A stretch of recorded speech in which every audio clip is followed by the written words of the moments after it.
महाराष्ट्र के पुणे में मुस्लिम दुश्मनी का एक खौफनाक वाकया सामने आया है। पुणे में कारगिल जंग के हीरो हकीम अल-दीन शेख के खानदान को पुलिस और हिंदुत्व हुजूम की जानिब से हरासा किया गया और उनसे हिंदुस्तान की शहरियत साबित करने के लिए मजबूर किया।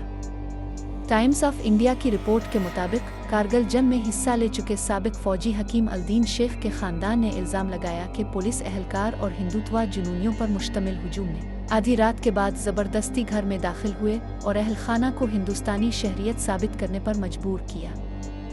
ये वाक़या महज एक छापा नहीं बल्कि मुस्लिम कम्युनिटी के ख़िलाफ़ इश्तिआल अंगेज़ी और उनकी हुब्बुल वतनी पर सवाल उठाने की मुनज़्ज़म साजिश है। क्या मुल्क की हिफाजत के लिए ख़ुद को वक्फ़ करने वालों को भी अपनी वफ़ादारी साबित करनी पड़ेगी क्योंकि वो मुसलमान हैं। इस तरह की हरकत से सिर्फ मुस्लिम तबके की नहीं बल्कि तमाम फ़ौजियों की बेइज्जती हुई है। हम तमाम साबिक फ़ौजियों, इंसानी हुकूक के कारकुनों और मुस्लिम कम्युनिटी से मुतालबा करते हैं कि इस जुल्म के ख़िलाफ़ आवाज़ उठाएं और इंसाफ के लिए जिदोजहद करें। इस नाइंसाफ़ी के ख़िलाफ़ बिलालिहाज़ मज़हब व मिल्लत मुत्तहिद होकर खड़े हों। इस तरह की वीडियोज़ देखने के लिए दक्कन फाइल्स के यूट्यूब चैनल को सब्सक्राइब और फेसबुक पेज को लाइक करें।